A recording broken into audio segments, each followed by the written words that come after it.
What's going on? It's your boy, it's MyhellofalifeTV. Man, today I'm sitting here with my dog, Kendal Banks. Yes, sir. What's going on, bro? Oh, man, I'm cool and blessed. You see what I'm saying? Another day to get to it. Yeah. That's what's up, man. I like that. You know what I'm saying? It is another day to get to it. You know what I'm saying? You always a cool, positive nigga, bro. Got to be. We live in a negative city. That's deep. So, I done been through some things in my life that I just, after going through them, I just was like, man, every chance I get, every person I come across, I want them to remember the energy. You see what I'm saying? Because, man, you get that shit back. I don't do it to get it back. Right. But, why not? It don't cost a nigga nothing to show a nigga love or pour some positivity in a nigga like, you never know what a nigga might be going through, son. That's real, bro. That's real, bro. And I would want somebody to be as sincere to me if they come across me and want to pour into my life. You see what I'm saying? Right. Definitely, bro. That's what's up, man. You've been like that since I met you, too. Since day one. First time I met you, it was a good vibe. That was before I even knew you did music. You know what I'm saying? Let's get into that. Like, take me back to the beginning, man. Like, how this all got started. When did you know music was what you thought to do?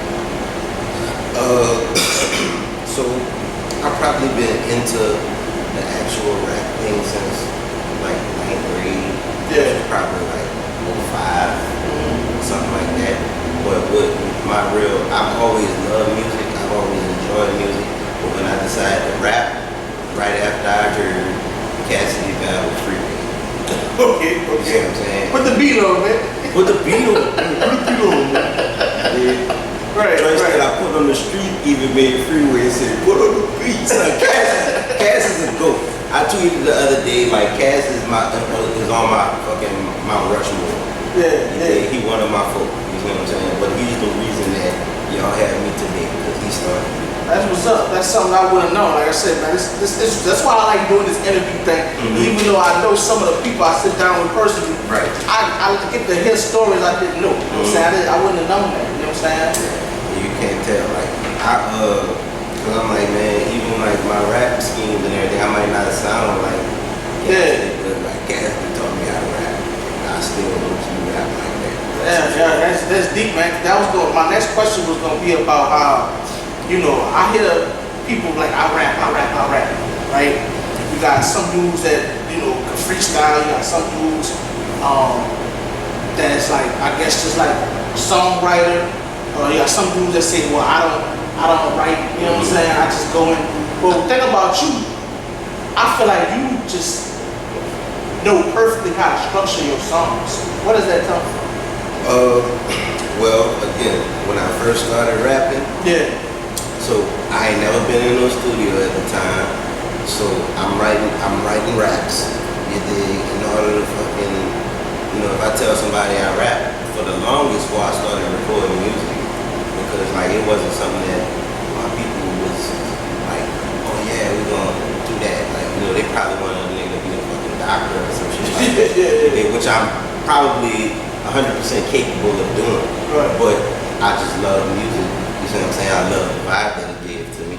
So, but again, I've never been in the studio at this point. So when I tell somebody I'm interested in rap, I gotta be able to rap for them on the spot because I don't have no music to play for them. Right. You see what I'm saying? So eventually it just made me become a good rapper from having to rap for people all the time, like without a beat.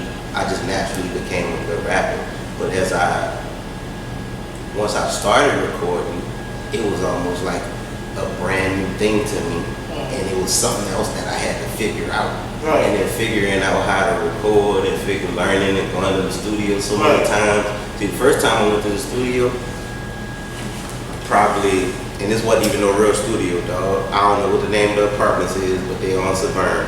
I went to a dude's house, I booked 8 hours with him, and I recorded a whole mixtape.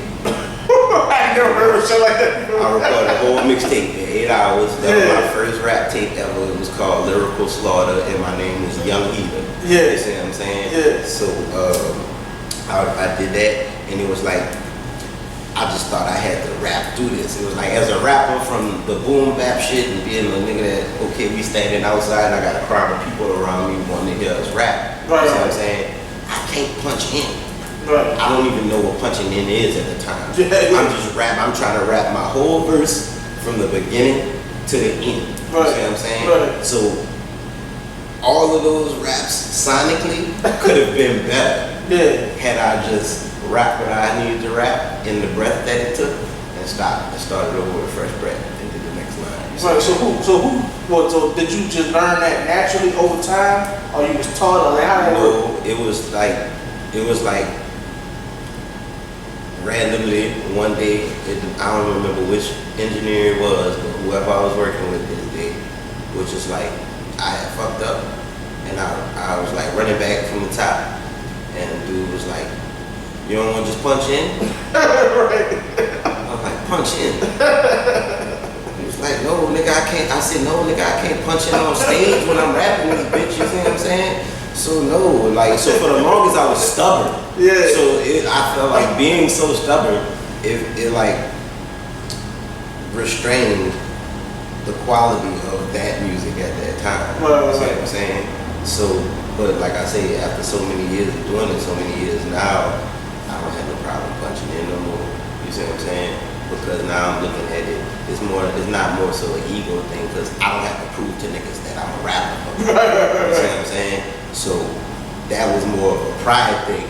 Man, I'm not about to punch in. You see what I'm saying? Until finally I just was like, man, look, I'm more focused on trying to master song structure and all of that, because ultimately I don't want to be just a rap nigga. Yeah. I love music, so yeah, I want to write songs, I want to produce, which I'm doing those things now, but in all of that, I needed to, you see what I'm saying, make the best product that I could possibly make. Right. If that means I gotta punch in today, then I'm gonna punch in. Right. It's definitely, man. Look, and me as a fan, I appreciate it. You know what I'm saying, that you know got to that point, because like I say, I listen to a lot of music. A lot of music gets sent to me, especially what I do here with the interviewing and all of that. So I got a lot of people that see me on the streets that say, bro, what's your email and send me something.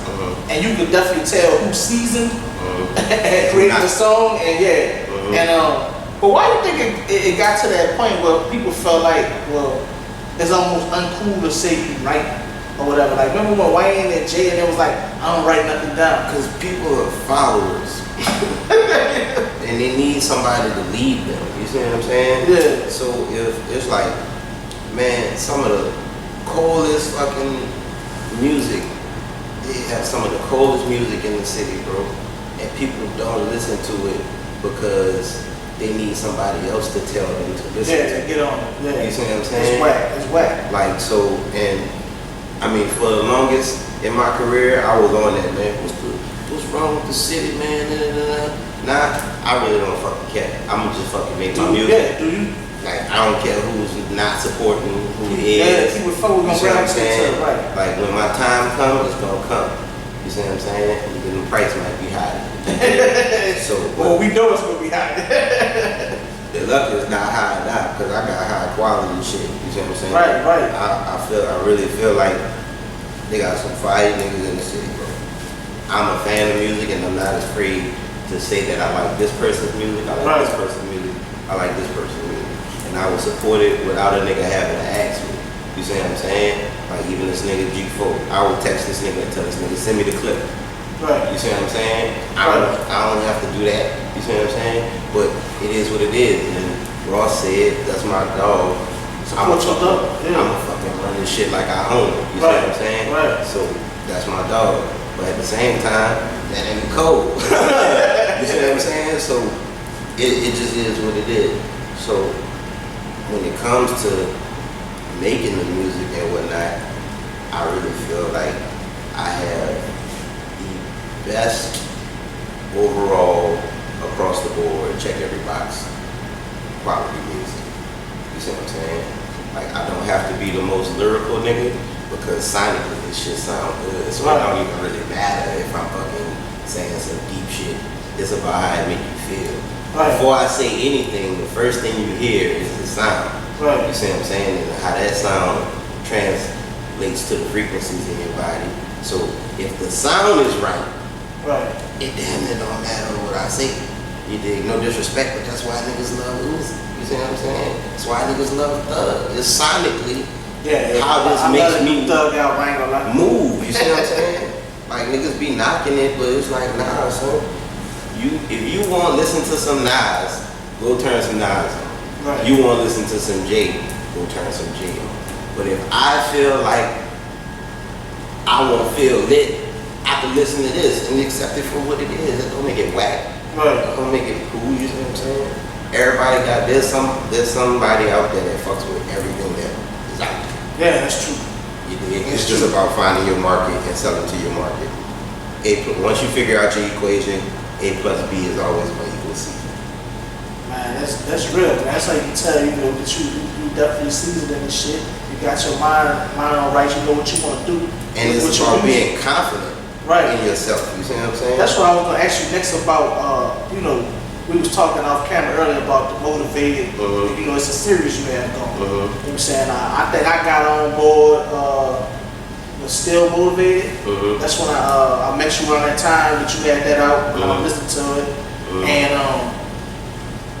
you know. So with that being said, it seemed like you always record, but the way you let out music seemed like you take your time and how you gonna put it out. So like, what be going through your mind about what you present? How you pick singles and things like that? So usually, for the longest, I haven't had what I would call a real team. You know what I'm saying? Yeah. So now, to this day, if I had to say I had a team today, right now it's Ludi. Yeah. And this is the first time, like, in my career that, in the process of making a project, I've taken someone else's opinion into consideration. Okay. You see what I'm saying? So, because he's been there with me through it all, helping me with this project. He did at the studio with me, all of that, and it's like when I'm recording music for the longest, it's been the one place in the world that can't nobody tell me what the fuck to do. I run shit. You see what I'm saying? Right. So it was hard to do this, but usually, to really answer your question, the process is I've yet to like make a quote unquote concept project that pretty much tells the story from the beginning to the end. I've more so always just been concerned about putting a project together that flows sonically, takes you a mood, so it might turn you up here, then mellow you out here, then give you some real shit, then turn you back up, give you some real shit, and then that's a wrap. You see what I'm saying? Just it flows. I pick good beats. You see what I'm saying? Because it's like, man, if we have all of these things, like even sampling, there's been an argument about let the samples, just let them go, let us have the samples, don't deprive us of using this. It's been put out here for us to use. Apply that shit to everything. You see what I'm saying? If this structure has been presented to you and this works, then you take this structure that worked, throw your own mix on it. You see what I'm saying? You throw your own fucking characteristics and your own quality. You put your own swag on it, and it should work. Because you followed something that worked. You see what I'm saying? But you made it your own. So when I'm doing a project, when I'm doing music, every project that I've done pretty much has just been the shit that was going on in my life at the time. So if you follow my projects and listen to the shit, you see the growth as an artist, and you also see the growth as a person by the shit that I'm talking about. You see what I'm saying? I might have been going through some shit on this tape, you dig? But then when I got to this tape, I might have been at a peak in my life. The shit was going marvelous. You see what I'm saying? And if you fucking fucked with this because you be going through shit, you might not fuck with this new one because you might still be going through shit. You see what I'm saying? I got that. So it's kind of like I never really, like I said, I never had nobody to be a part of my team to discuss in the process of building all of this. So when I would make these these songs and shit, you see what I'm saying? I really just wouldn't know what to do. I wouldn't know. It just one day will come and I'd be like, all right, that's the last song. I'm about to fucking put these bitches in some kind of order. And that's gonna shout out to Louie. You know, so we just been and the brand, the motivated brand. Right. It just came from, I was always trying to figure out something of my own, something dope. You see what I'm saying? Something that means something, and it didn't come until I started the Motivated project, the first one. Right. You dig? And Motivated is when I met Casey. Yeah. I met Casey before I started that project. Right. And since then, I've been able to make any kind of music I want to make. You see what I'm saying? Yeah, that I couldn't make before. It's not that I couldn't. I wanted to make it, but I didn't have the right engineer. I didn't have the right person on my team to help me develop the sound that I made now. You dig? And then in figuring this out, my confidence went up, and you can hear it in the raps. You see what I'm saying? My writing capabilities, my storytelling, whatever, you see what I'm saying? All of that stuff skyrocketed. So, in a sense, at that time when I was making that tape, I wasn't making a tape. I was just making records. And I was trying to make big records with a big sound to it. Right. So at the time, I ended up calling the tape Motivated once I decided, okay, I'm just about to put a tape out and put all these songs together. I called it Motivated because over that span of time of making it, I literally was motivated. I made this from being motivated by figuring this shit out. You see what I'm saying? And experiencing my talents go to another level. You see what I'm saying? So this is about to be the third installment. Motivated 3. Motivated 3. Now, what can we expect from that, and when can we expect it out? So I don't have an actual date for Motivated 3. Okay. I believe it should be done, and it's quite possible it could be out before the new year. I want it to be out before the new year. Well, you got some singles from it, right? That Shot Caller. Yeah, I gave out Shot Caller. I gave Bands Up, which look here, I don't know if Shot Caller's gonna be on it, but I like that, man. I was actually riding to that with this morning on the way over there, bro. I see. Shot Caller is the song on the tape that I tried to give my core fans that have been with me for a long time. You see what I'm saying? It's a soulful track. You see what I'm saying? But it still got that. Knock to it. You see what I'm saying? So because lo and behold, when I was back in the G, I was rapping on that chill shit and all that. So a lot of the people that fucked with me for the longest, that's what they want. You see what I'm saying? They want the boom bap shit. They want me to rap, but at this time in my life, I'm more so trying to make records. Right. You see what I'm saying? It's still the same shit. It's literally the same content. It just has a bigger sound to it. You see what I'm saying? So, but and you also gave me a chance to some other new music. So you want to introduce that to the people? Okay. So I could talk about that for sure, because by the time this come out, after we discuss the release date, this video will be out and the song, the tape will be out. Okay. So Love and Motivation. Love and Motivation. Love and Motivation. I love the title. Stems from, so in my quest to become an artist, a literary artist, a producer, songwriter, I've dibbled and dabbled in sampling records, taking old songs. We try not to use no samples at all, and modernizing it. It kind of like some Tory Lanez, Chicks Tape shit. I was gonna say that. That's the vibe, kid. But this is it's only like that because that shit just came out. Yeah, you know what I'm saying? Right. Like a few of these records are like 2 or 3 years old. You feel me? So I want to make it clear that I'm not following. You see what I'm saying? I was gonna ask that. I'm gonna be worried that people like, hey, just fighting Tory shit. I'm not following. It's an honor to even be compared to it because that shit cool. Yeah. You see what I'm saying?